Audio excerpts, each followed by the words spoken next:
Violência, incel, masculinidade tóxica. Por que a gente está sendo obrigado a ter essas conversas? Por que essas discussões são importantes? E como é que a gente pode fazer para evitar que meninos continuem se matando e matando outras pessoas?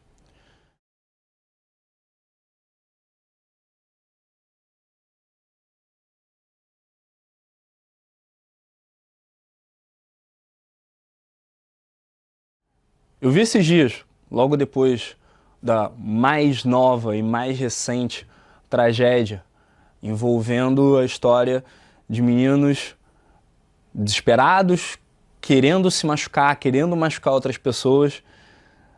Eu vi logo depois dessa tragédia um vídeo do meu conhecido, né, meu amigo, o Edson Castro, do Manual do Homem Moderno, cuja primeira frase causou um impacto muito grande em mim, por quão verdadeira ela é.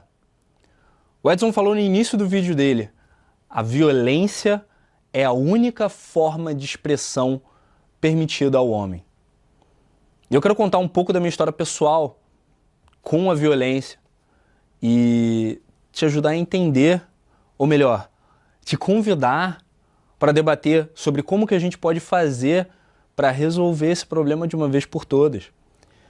E antes que você tente transformar, ou antes que alguns de vocês aqui embaixo nos comentários tentem transformar esse assunto sério, essa discussão extremamente importante, num debate político e inútil, eu preciso lembrar você que países com governos que se identificam com a esquerda e países com governos que se identificam com a direita estão tendo os mesmos problemas. Países armamentistas e países que têm leis sérias contra o desarmamento estão tendo os mesmos problemas. Se você for ver o exemplo do Brasil, a gente aqui teve um estatuto do desarmamento e a gente está mudando a nossa lei agora, né, por conta do novo governo que está vindo, e a gente está começando a ter problemas muito sérios com violência, agora até nas escolas. Nos Estados Unidos, país altamente armamentista, país que tem uma cultura da proteção através da capacidade do cidadão, da permissão do cidadão de usar de força violenta ou de ter as ferramentas para a violência, de ter a arma, também enfrenta esses problemas há décadas. A Suíça, um país altamente armamentista, do tipo que ninguém quis se meter durante a Segunda Guerra. Porque, basicamente, todos os homens não só têm direito à posse de arma, como recebem um rifle no final do serviço militar obrigatório deles. Então, todos eles têm uma arma de assalto e sabem usá-la. E eles são um país extremamente seguro. A Austrália, depois de uma grande tragédia, baniu todas as armas. E é um dos países mais seguros do mundo. Então não é uma discussão de se pode ter arma, se não pode ter arma. Não é uma discussão entre direita e esquerda. Isso é um assunto muito sério, sobre a tal masculinidade tóxica. E o que não seria tóxico sendo criado no ambiente mais tóxico da história? O sistema educacional atual. Especialmente o sistema educacional brasileiro atual. O que não seria tóxico sendo criado, sendo forjado nesse ambiente? Um ambiente que só permite ao menino e ao homem a expressão através da violência. Um ambiente que suprime qualquer forma de expressão, qualquer forma de criatividade que não seja agressão. Numa cultura na qual você gostar de dançar, você é viado. Você gosta de música? Bicha. Você gosta de pintar? Nem brinca. Numa cultura onde é só incentivado o uso da arte para violência. O videogame, violento. O filme, violento. E aqui eu não quero falar que a culpa do que está acontecendo, que os videogames são responsáveis por isso, mas eu preciso checar um pouco essa história e a gente às vezes precisa se perguntar por que só o videogame relacionado à violência é que chega mais à frente, é que é mais publicizado, é que recebe melhor tratamento das editoras, da publicidade. E vamos mais fundo. Os filmes. Olha, eu adoro um filme do Tarantino tanto quanto qualquer outro cinéfilo. Mas é engraçado como o cinema de 20 anos pra cá tem tido essa obsessão com a violência. Melhor ainda, a obsessão com a resposta violenta, a resolução violenta de conflitos. Eu sou muito fã de um desenho animado chamado Steven Universo. E é muito engraçado como esse desenho começa como qualquer outro desenho baseado em anime, feito por uma militante feminista. Tem toda uma história em que as mulheres, personagens femininos são o centro da história e começa com toda uma mensagem de empoderamento, mas conforme ele vai evoluindo, conforme o enredo do desenho vai evoluindo, vai crescendo, vai se expandindo e as várias temporadas dele vão passando, você vai começando a ver como quanto mais as Crystal Gems e quanto mais o Steven tenta resolver os conflitos de forma violenta, mais inimigos eles criam. Isso é uma coisa que era muito... fazia muito parte da cultura de um outro país que você pode até ter dificuldade de acreditar que barra as armas, o Japão. Hoje, a lei japonesa proíbe o uso de armas e espadas. Sim, o país que inventou a katana, você não pode ter uma espada. Você não pode ter a posse de uma espada hoje, por conta própria, a menos que você prove a necessidade disso. E boa sorte provando a necessidade de uma espada samurai. E no Japão, na antiga cultura samurai, eles tinham essa ideia de que se você vai vingar a morte, ou se você vai defender a sua honra, você vai vingar a morte de alguém, vai defender a sua honra matando a outra pessoa, beleza, você pode fazer isso. Mas isso vai gerar uma espiral descendente de vinganças e de pessoas continuando a se matar cada vez mais. Todo o ciclo do bullying, todo o ciclo da violência, que eu acho muito engraçado. O pessoal hoje fala, mas na minha época o pessoal não fazia bullying. Mas na minha época a galera se xingava, a galera fazia piadinha um com o outro e tava tudo certo. Sei lá, eu acho que eu vivi numa época diferente de vocês. Porque eu lembro muito bem de pessoas pisando na minha cabeça, quebrando meus óculos. Eu usei óculos metade da minha vida. Sabe por que eu quis parar de usar óculos? Porque era uma brincadeira comum em algumas das escolas onde eu estudei, quebrar os óculos do nerd de 4 olhos. Pra ele deixar de ser nerd. Eu lembro com vívidos detalhes as poucas vezes em que eu tomei a coragem de enfrentar as pessoas que estavam cometendo esses abusos comigo, e na maioria das vezes, diretores, professores, coordenadores faziam o possível para passar o máximo de pano quente, até porque, né, imagina, eles não queriam uma escola, eles não queriam que a escola deles fosse conhecida como um lugar que promove violência, então eles fingiam que não aconteciam. Ou seja, eles puniam ambos os lados, vítima e perpetrador, e fingiam que o incidente era só mais uma briga entre duas pessoas.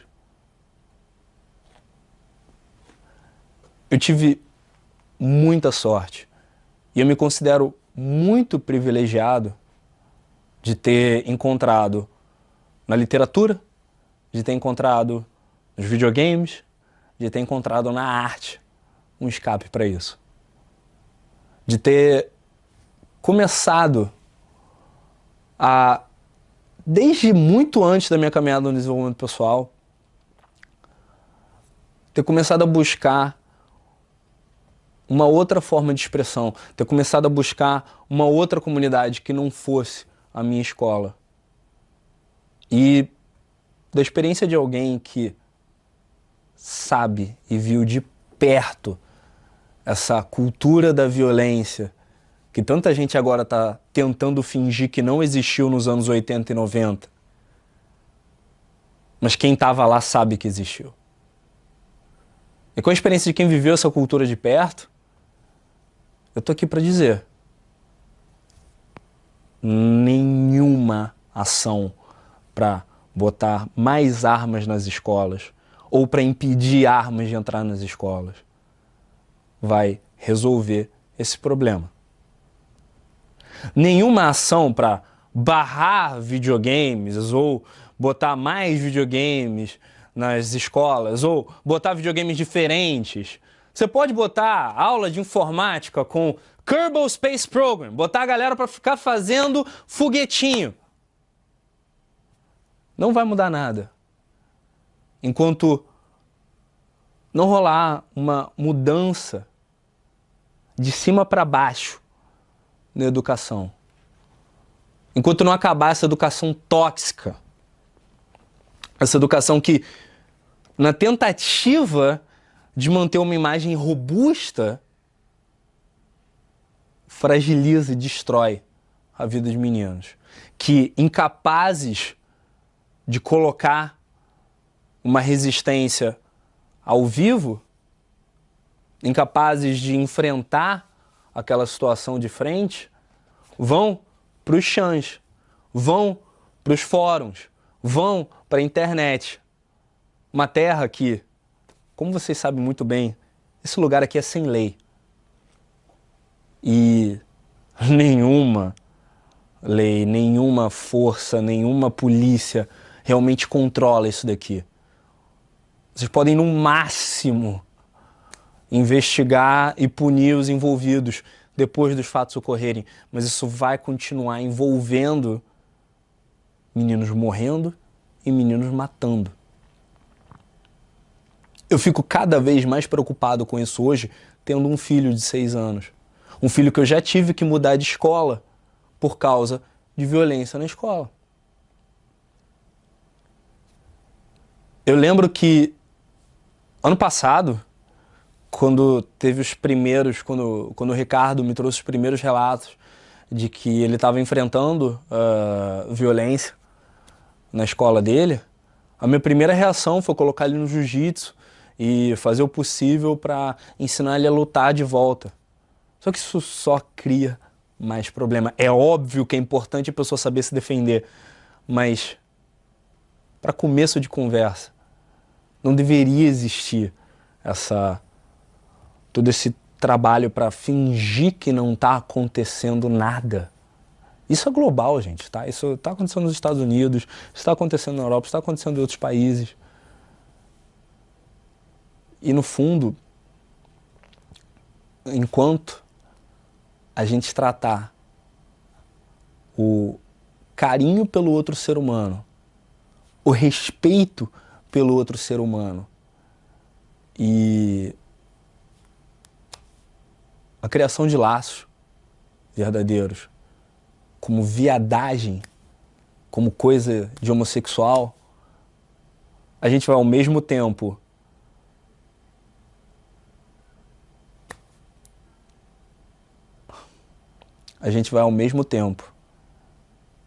criar uma divisão e vai continuar abusando e maltratando os homossexuais, todo aquele grupo, e a gente vai continuar maltratando por tabela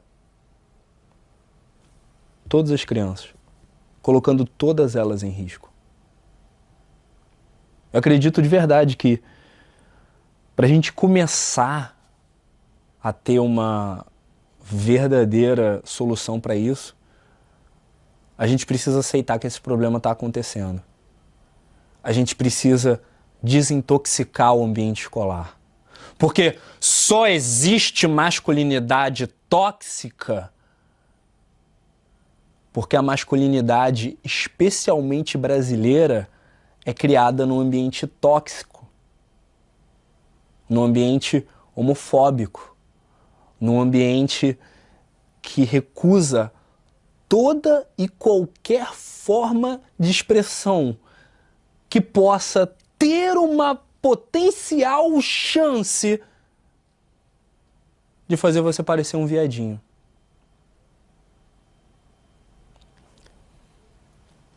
Eu acredito de verdade que a masculinidade saudável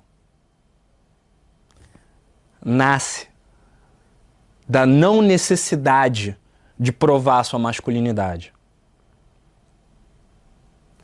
O que quer dizer que no segundo em que nós permitirmos e incentivarmos o diálogo, no segundo, não no segundo, mas a partir do momento em que a gente conversar com os nossos meninos sobre as emoções deles, a partir do momento que a gente começar a incentivá-los a falar sobre suas emoções, escrever sobre suas emoções, pintar sobre as suas emoções, gravar vídeos sobre as suas emoções, em vez de tentar escondê-las, aí a gente vai poder ter uma masculinidade saudável.